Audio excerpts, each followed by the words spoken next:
Bonjour et bienvenue sur cette page. Nous avons un travail qui consiste à expliquer le fichier Excel relatif aux stratégies applicables dans les entreprises. Ce travail est fait par 4 étudiantes que nous sommes, finalistes à l'Université protestante au Congo, dont je cite Ngongo Chiyombo Evodi, Auzo Mabutea Manoela, Bahati Muzumbi, enfin Kamwanyaka Dima Naomi. Pour commencer la première partie, nous donnons la parole à Ngongo Chiyombo Evodi. Merci pour la parole, Aouzoma. Sans plus tarder, je vais passer à la présentation des trois classeurs qui sont Général Info, Industrie et Compétition. Dans le classeur Général Info, ici, on nous aide à regrouper toutes les informations relatives à l'entreprise de notre choix.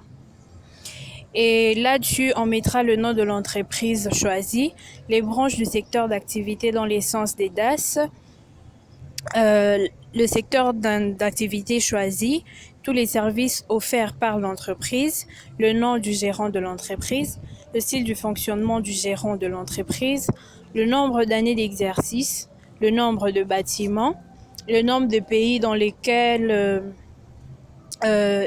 l'entreprise existe, le siège social de l'entreprise ainsi que la localisation. Et enfin, nous indiquerons si l'entreprise est publique ou privée. Le deuxième classeur qui est industrie, ici il est compris dans l'essence du secteur d'activité.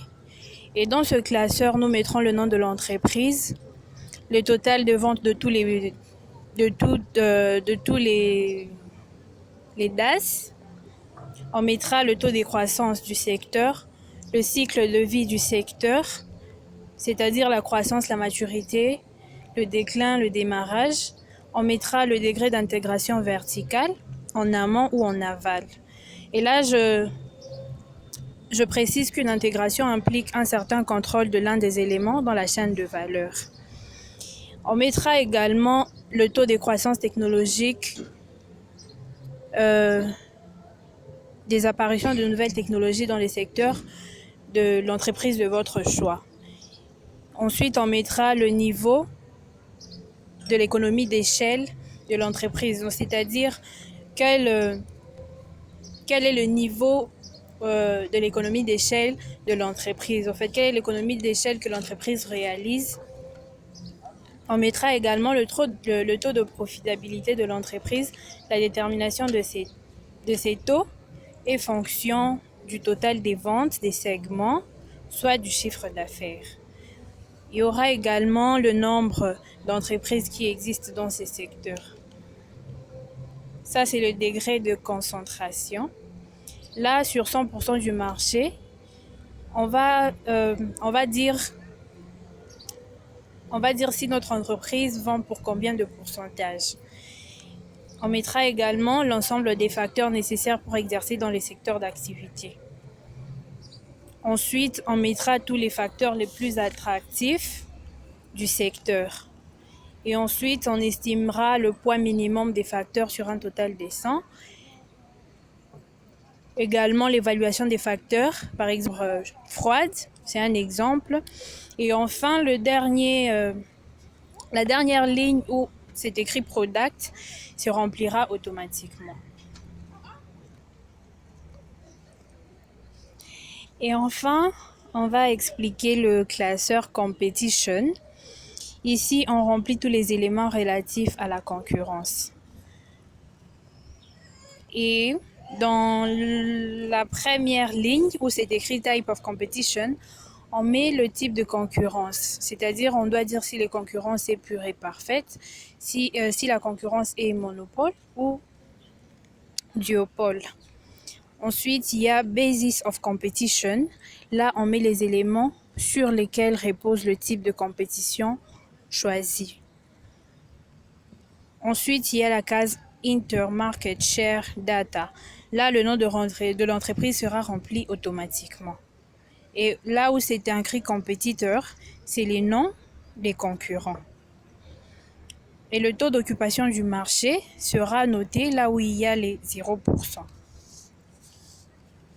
Are market share stable or changing? Ici, on voit si le secteur est changeant ou stable et on dit le pourquoi.